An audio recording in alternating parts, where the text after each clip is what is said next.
শুধু এটা লইয়া কই যায় আমি কেলা জায়গা দিব গর্ত গেল গিয়া পারায় একটু জায়গা গর্ত প্রায় দেখেন আপনারা আসসালামু আলাইকুম। ঈশ্বরগঞ্জ উসাইকেলা মরিশাসর চৌরাস্তা বাজার থেকে যে রাস্তা দিয়ে আছে মরিশাসর উত্তরপাড়া 3 নম্বর রোডের রাস্তার যে পরিস্থিতি দেখেন। আমাদের পুরাতন যে ব্রিজটা ভেঙে দেখেন ব্রিজের অবস্থা, যে পরিমাণ অবস্থা যে কোনো সময় আক্রমণ হতে পারে, দুর্ঘটনা হতে পারে।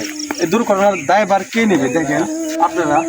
তো আমরা মরিশাসর গ্রামবাসী উত্তরপাড়া 3 নম্বর রোডের এই রাস্তাটা সত্য মানুষ চলাচল করে। এই রাস্তাটি আবার আপনার কোদাবক্সপুর হয়ে তারপর বাবাখালী বাজার হয়ে ময়মনসিংহ ইউনিভার্সিটি পর্যন্ত গেছে।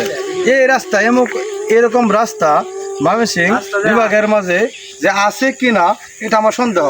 এই দেখেন আমাদের মরিশাসর গ্রামবাসীরা কিভাবে আসে। আমাদের বড় বাঞ্চির লগে কথা বলে দিই এলাকার প্রতিনিধি আমরা বড় বাঞ্চিরা মরিশাসর 3 নম্বর রোডের কি বলে।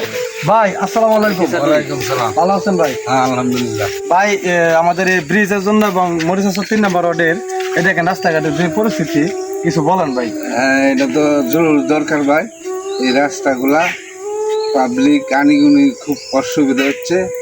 এটা আমরা দ্রুত গতিতে আমরা এটা যদি করে দেন আপনার এতে ভালো হয়। এখান থেকে আবার এই যে মরিশাসর উচ্চ মাধ্যমিক বিদ্যালয় এবং উসাইকেলা উচ্চ মাধ্যমিক বিদ্যালয়ে স্টুডেন্ট আছে কিনা? হ্যাঁ আছে, অনেক স্টুডেন্ট আছে যাদের অসুবিধা হয়। এলাকার আরো বড় মানুষ ভাই কিছু বলেন আপনারা। তো ভাই কেমন আছেন? এটা খুব খারাপ রাস্তা। এটা তোমরা যে বীজ ভাঙ্গে পড়ে যা ঠিক নাই যে হোয়াইট পেয়েছি তো পরে যে আমরা কিভাবে আনিনি করবাম দেন এই যে অবস্থায় ফাইট এই যে দেখেন কতটুকু ফাইট নিছে। আবার এই যে এদিকে দেখেন, আপনারা দেখলে বুঝতে পারবেন। এবং এদিকটা যে পরিস্থিতি মোবাইলের ক্যামেরা এই দেখেন পরিস্থিতি। এখন যদি এই দেখেন রড চুরি করে নিয়েছে, আবার এদিকটা এক অ্যাঙ্গেল নাই। তো আমাদের এলাকার মরিশাসর 3 নম্বর রোডের এলাকাবাসী কিছু কথা বলে আপনাদের সামনে। তিনি হচ্ছে হাসার আলগি উচ্চ মাধ্যমিক বিদ্যালয়ের টিচার মোহাম্মদ রায়হান মামা। আমার সম্পর্কে মামা কিছু বলেন। সম্মানিত ভিউয়ার্স, আমি অত্র ঈশ্বরগঞ্জের মাননীয় এমপি মহোদয় লুৎফুল্লাহ আল মাজেদ বাবু সাহেবকে অনুসরণ করে বলতে চাই, আমাদের উত্তর মরিচারচরের যে রাস্তাগুলা খুদাবক্সপুরের সাথে সম্পৃক্ত হয়েছে, আর কিছু রাস্তা এই উত্তর মরিচারচর দিয়ে ভোলারালগির সাথে গৌরীপুর ভোলারালগির সাথে সম্পৃক্ত হয়েছে। এটি আমাদের যোগাযোগের ব্যবস্থা। এরপরে এই রাস্তা দিয়ে অনেক মানুষ চলাচল করে উসাইকেলা ঈশ্বরগঞ্জ যাতায়াত করে। কিন্তু আমাদের এই রাস্তাঘাটগুলো ভেঙে যাওয়ার কারণে, নষ্ট হয়ে যাওয়ার কারণে আমাদের এলাকার মানুষ দুর্বিষহ জীবনযাপন করছে, অনেক দুর্ভোগে পড়ছেন। আমি মাননীয় এমপি সাহেবের কাছে বিনীতভাবে অনুরোধ করে বলছি তিনি যেন অতি তাড়াতাড়ি আমাদের এই রাস্তাঘাটের জন্য কোনো একটা ব্যবস্থা করে দেন। আমাদের মরিশাসর উত্তরপাড়ার যে রাস্তা দিয়ে আছে 3 নম্বর রোডে দেখেন রাস্তার অবস্থা। একটা মেহমান আসবে তার কোনো সুযোগ সুবিধা নাই। আমাদের অনেক এতে আছে দেখেন, আপনারা রাস্তা দেখেন। তো আমি আবারও বিনীত অনুরোধ জানাচ্ছি ঈশ্বরগঞ্জ আমাদের উত্তরপাড়ার যাওয়ার যে রাস্তা মরিশাসর উত্তরপাড়ার এই দেখেন রাস্তার যে পরিস্থিতি। এই রাস্তা দিয়ে শত শত মানুষ চলাচল করে। আমাদের উত্তরপাড়ার বাসিন্দা আছে প্রায় 1 থেকে 1,500 ওই দিকে চলাচল করে। আবার এই অনেক স্টুডেন্ট আছে মরিশাসর উচ্চ মাধ্যমিক বিদ্যালয় এবং হাসারগি এবং উসাইকেলা উচ্চ মাধ্যমিক বিদ্যালয়ে স্টুডেন্টরা পড়ে। সকালে দেখেন এই যে বাজারে আমাদের মরিশাসর চৌরাস্তা বাজারে যাওয়ার জন্য আমার ভাই চেরাইতেছে।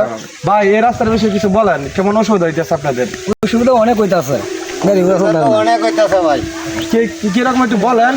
মানুষ যাইতেছে না রাস্তাতে, রাস্তা ভাঙ্গেছে, বাড়ি ঘর যাইতেছে, রাস্তা ভাঙ্গা কি করবো। আসলে খুব দুঃখজনক বিষয় যে এরকম একটা রাস্তা আমাদের মরিশাসর 3 নম্বর রোডে পুরা ময়মনসিংহ শহরে এরকম একটা গ্রাম, এরকম বড় একটা গ্রাম আমার মনে হয় নাই। 3 নম্বর রোডে যে মরিশাসর গ্রামটা এটা সর্বোচ্চ বড়।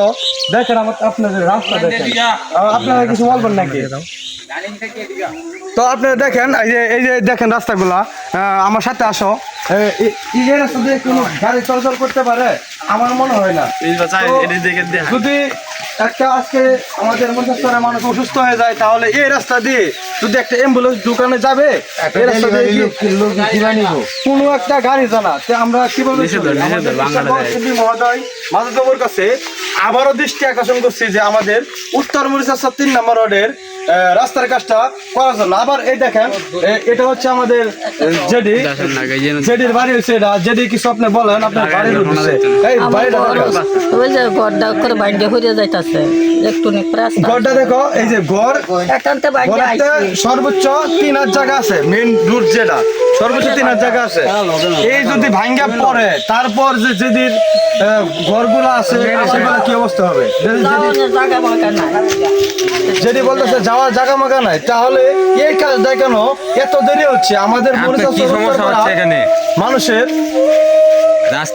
রাস্তা ভাঙ্গনের কারণে আপনার কি সমস্যা হচ্ছে? রাস্তা আমার ঘর যাইতেছে গড়টা যাইতেছে, গড়টা পরে পরবর্তীতে কিভাবে করবে? তো আপনি আবার দৃষ্টি আকর্ষণের এমপি মহোদয় নবনির্বাচিত এমপি থেকে লুৎফুর রহমান মাজেদ বাবুর কাছে দেখেন, একটা দুঃখজনক বিষয়, মনে হয় পৃথিবীতে আর কোনো কিছু নাই। আপনারা যদি দেখেন অবশ্যই আমাদের উত্তর মরিচার